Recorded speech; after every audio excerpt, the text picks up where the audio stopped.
You wake up to the sound of Praetorian guards marching across marble floors. Your first breath carries the scent of incense, olive oil, and the distant roar of the Colosseum crowd. Your father isn't just any man. He's Marcus Aurelius Antoninus Augustus, Emperor of Rome, the master of legions that stretch from Britain to Mesopotamia, the divine ruler whose word is law for 60 million souls, the philosopher king who holds the purple that once belonged to Caesar himself. You're born into absolute power, but that power rests on the loyalty of men who kill for gold. Your cradle is carved from Egyptian cedar, draped in Tyrian purple silk worth a senator's ransom. But outside your palace walls, barbarian tribes press against the frontiers of the civilized world. From your earliest memories, you're surrounded by the sounds of empire in motion, senators debating in the forum while calculating their own advantage, generals reporting from distant battlefields, where Roman eagles advance or retreat, slaves speaking in dozens of languages as they serve the needs of their conquerors. This is your inheritance.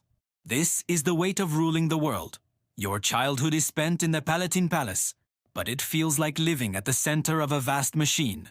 The corridors echo with the footsteps of administrators managing an empire. The walls display maps showing territories larger than any previous civilization. The libraries contain the wisdom of Greece, the laws of Rome, and the histories of conquered peoples. Your tutors aren't just Roman scholars and Greek philosophers. They're the finest minds that imperial wealth can purchase or imperial power can command. Men who've studied in Athens and Alexandria, historians who've witnessed the rise and fall of kings, generals who've extended Roman rule to the edges of the known world. They teach you that Rome's greatness rests on 4 foundations: discipline, law, engineering, and the will to power. Discipline creates legions that never break in battle. Law provides order that transforms barbarians into citizens. Engineering builds infrastructure that unites distant provinces. The will to power drives expansion until there are no more worlds to conquer.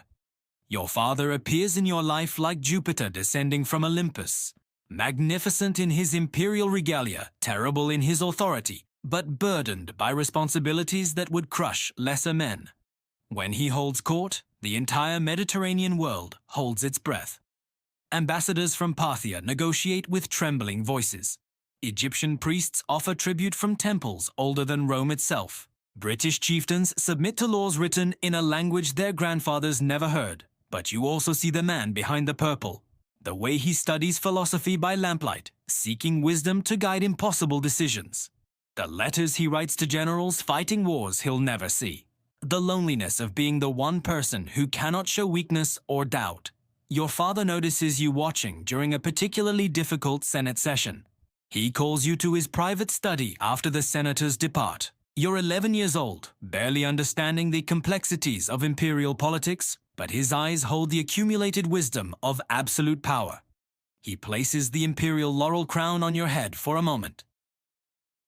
This, he says, touching the golden leaves, represents the weight of the world. Every decision you make affects millions of people who will never know your name. Every choice shapes the future of civilization itself. The question isn't whether you're strong enough to wear the crown. The question is whether you're wise enough to deserve it. Your hands shake under the crown's weight. The gold feels warm, but each leaf seems to carry the prayers and curses of the empire's subjects. You understand that you're not just wearing a symbol, you're accepting responsibility for the fate of the known world. Your education becomes systematic preparation for absolute power.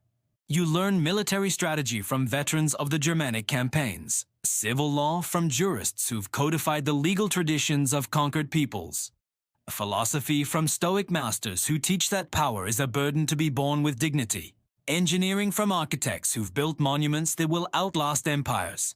Your father teaches you that imperial leadership requires balancing 4 competing demands: the army, the Senate, the people, and the provinces. The army provides the force that maintains order and expands boundaries. The Senate represents the traditions and interests of Rome's ruling class. The people of Rome expect bread, circuses, and imperial glory. The provinces require justice, infrastructure, and protection from barbarians. You study histories of previous emperors, learning from their successes and failures. Augustus, who created the imperial system through political genius. Trajan, who expanded the empire to its greatest territorial extent. Hadrian, who consolidated conquests and built walls against barbarian invasion. Each reign offers lessons about the possibilities and limitations of absolute power. By your 16th birthday, you've witnessed 3 major military campaigns and 2 provincial rebellions. You've seen triumph processions where conquered enemies walk in chains through Roman streets. You've watched gladiatorial games where death serves as entertainment for the masses. You've learned that Roman peace is maintained through the constant threat of Roman violence. Your first real test comes during a crisis that threatens the stability of the entire empire. Plague spreads from the eastern provinces, killing soldiers and civilians alike. Germanic tribes exploit Roman weakness to launch coordinated attacks across the northern frontier. A usurper in Gaul declares himself emperor and begins minting his own coins. Your father gives you command of the response to the Gallic rebellion, your first independent military assignment. Traditional imperial response would be immediate, overwhelming force. March north with multiple legions and crush the rebellion through superior numbers and professional discipline. Execute the usurper publicly and destroy any city that supported him. But you propose something unprecedented in Roman imperial history. Instead of pure military solution, you suggest a combination of force and diplomacy. Offer amnesty to rebels who surrender before battle. Address the grievances that led to rebellion rather than simply punishing resistance. Use victory to demonstrate Roman mercy as well as Roman power. Your approach horrifies traditional senators but intrigues progressive administrators. The military campaign becomes a masterclass in the intelligent application of power. You defeat the usurper's armies through superior tactics rather than superior numbers. You offer conquered populations better terms than they expected from Roman justice. You demonstrate that imperial authority can be both decisive and merciful. The rebellion ends not just with military victory, but with renewed provincial loyalty. Your success brings recognition that changes your relationship with both power and its responsibilities. Other provincial governors request your mediation in disputes that threaten regional stability. The Senate begins treating you as a legitimate heir rather than merely the emperor's son. Your father assigns you increasing responsibility for domestic administration, while he focuses on frontier warfare. Your role evolves from imperial prince to something approaching co-emperor, but success also exposes you to the full complexity of imperial governance. Every decision creates winners and losers. Every policy change affects millions of people in ways impossible to predict. Every compromise leaves some faction feeling betrayed or ignored. You learn that absolute power means absolute responsibility for consequences you cannot control. Your greatest challenge comes when your father dies unexpectedly during a campaign against Germanic tribes. His death creates a succession crisis that tests every lesson he taught you about imperial leadership. The Praetorian Guard expects substantial bonuses for supporting your claim. The legions require proof that you can command their loyalty through strength. The Senate wants assurances that you'll respect their traditional privileges. The people demand continuation of the policies that have brought peace and prosperity. Your coronation takes place amid rumors of plots and whispers of civil war, but your approach to the succession demonstrates everything you've learned about power and its proper use. Instead of ruling through fear and purges, you choose inclusion and reform. You retain competent administrators regardless of their previous loyalties. You honor existing treaties while negotiating new arrangements that serve Roman interests. You balance military necessity with civic responsibility. Your reign begins with challenges that test every aspect of imperial leadership. Renewed barbarian pressure on multiple frontiers requires military response. Economic problems in the eastern provinces demand administrative solutions. Religious conflicts between traditional Roman gods and foreign cults threaten social stability. Each crisis becomes an opportunity to demonstrate that power serves the empire rather than personal interest. Your military reforms prove particularly successful. Instead of simply adding more legions, you improve training and equipment for existing forces. Instead of relying on barbarian mercenaries, you recruit from Roman citizens with stakes in imperial success. Instead of fighting endless defensive wars, you create buffer zones through diplomacy and selective alliance. Your administrative innovations address long-standing problems that previous emperors ignored. Legal reforms that extend Roman citizenship more broadly while maintaining its value. Economic policies that encourage provincial development rather than just extraction. Infrastructure projects that unite the empire rather than simply demonstrating imperial wealth. But your greatest innovation involves the relationship between imperial authority and philosophical wisdom. Unlike previous emperors who ruled through tradition or force, you attempt to govern according to philosophical principles.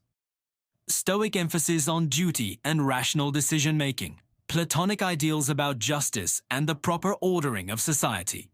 Aristotelian concepts of balanced government and the common good. Your meditations, private journals you write to clarify your thinking about power and responsibility, become models for philosophical leadership. The combination of absolute power with intellectual humility creates something new in Roman history. An emperor who admits uncertainty while maintaining decisive authority. A ruler who seeks wisdom while exercising practical power. A leader who serves the empire while recognizing the limitations of any individual's judgment. Your later years are spent consolidating reforms that will outlast your personal reign. Legal codifications that preserve Roman law for future civilizations. Administrative structures that can function effectively under different leadership styles. Military arrangements that balance imperial expansion with frontier defense. Cultural policies that preserve Roman identity while incorporating the best elements from conquered peoples. Your death comes not from assassination or battlefield wound, but from illness contracted while personally inspecting plague relief efforts in Asia Minor. Your final act as emperor is writing detailed instructions for your successor about the proper use of imperial power. Not rules to be followed blindly, but principles to be adapted to changing circumstances. The funeral arrangements reflect your approach to imperial authority, magnificent enough to honor the office, but restrained enough to avoid bankrupting the treasury, inclusive enough to demonstrate imperial unity, but focused enough to maintain Roman dignity. A ceremony that celebrates what you accomplished while acknowledging what remains undone. Your successor continues your innovations while adapting them to his own era and circumstances. The legal reforms you initiated influence Roman law for centuries. The administrative systems you developed provide stability through multiple regime changes. The philosophical approach to power you modeled inspires future leaders who understand that authority serves purposes larger than personal ambition. Your legacy shapes the evolution of imperial leadership during Rome's golden age. Not through conquest or monuments, but through the example of power exercised with wisdom and restraint. Not through fear or intimidation, but through competence and genuine concern for the empire's welfare. Not through tradition alone, but through thoughtful adaptation to new challenges and opportunities. Future emperors study your reign not just for its military successes or administrative achievements, but for its demonstration that absolute power can be exercised in service of justice rather than personal interest. Your tomb bears an inscription that captures your approach to imperial responsibility. Here lies an emperor who learned that true power lies not in commanding obedience, but in deserving it. The marble relief depicts not conquest or triumph, but a figure writing by lamplight. The philosopher-emperor seeking wisdom to guide his use of unlimited authority. Your name becomes synonymous with the ideal of enlightened leadership. The proof that power can elevate rather than corrupt when it's exercised by someone who understands its proper purpose.